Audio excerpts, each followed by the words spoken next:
Hello, welcome back, and now today we're going to start talking about other types of power series. Well, not types of power series, but we're going to start talking about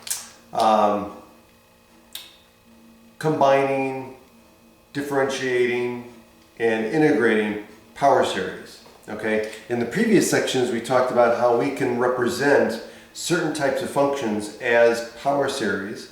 And so today we're going to start talking about how we can combine, differentiate, and integrate so that we could create new representations of, or create new power series representations.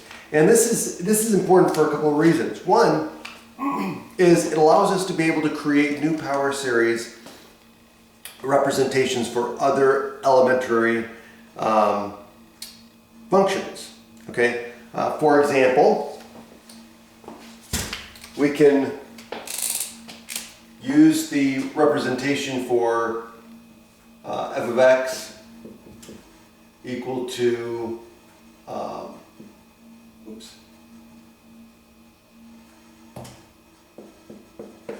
1 minus x,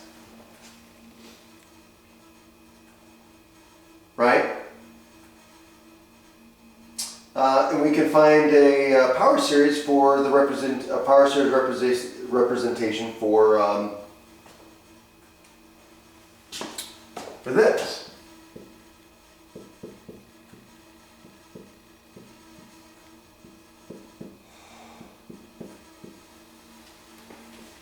For that.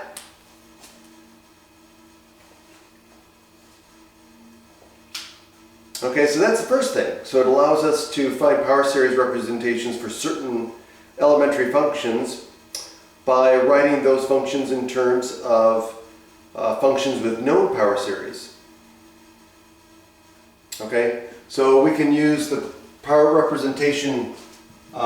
series representation for this function to be able to find a power series representation that would represent the derivative f of x, f prime of x. Okay, so that's the first thing. Now, second thing is being able to create power series that allows us to define new functions that cannot be written in terms of elementary functions.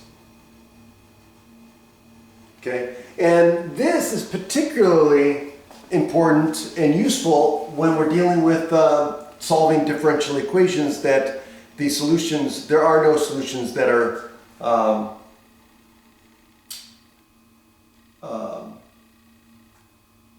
elementary.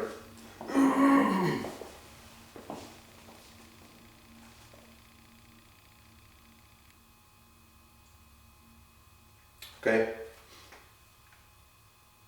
So this is useful for solving differential equations for which there is no solution in terms of elementary functions. Okay, so how do we combine functions? That's the part we'll start with. Okay, so this is if we have two power series with the same interval of convergence, we can add those. Okay, or combine them, I should say. We can add or subtract them. Okay, we can add or subtract the two series to create a new series. We can also, with the same interval of convergence, right? They would have the same interval of convergence. And we can also multiply a power series by a power of x, or evaluate a power series at some power of x, okay, with a positive exponent to create a new power series. Now, being able to do this allows us to find power series representations for certain functions by using power series representations of other functions. Now, for example, we could use the power series representation for this one. Okay, so let's go back to this one. So if we have f of x equals 1 over 1 minus x, so we know what the power series representation is for that one. Okay, from previous discussions. Okay, so we can find a power series representation that's for related functions, right? So we could use this and we can find power series for, let's say, excuse me, for this. Okay, so we can find a power series representation for this, right? Or we can find a power series representation for this.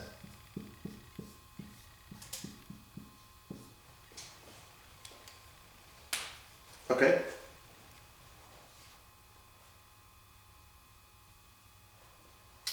So now, in combining a power series, we state results regarding addition and subtraction of power series, composition of power series, and multiplication of power series by power of the variable. For simplicity, we can state a theorem for power series centered at 0, and we've discussed that before. But the similar theorem will work for any power series that's centered at x equals a.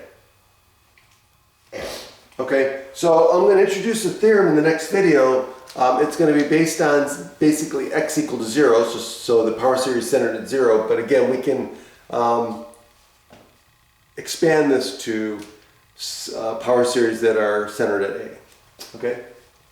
Okay, see you next time. We'll jump right in.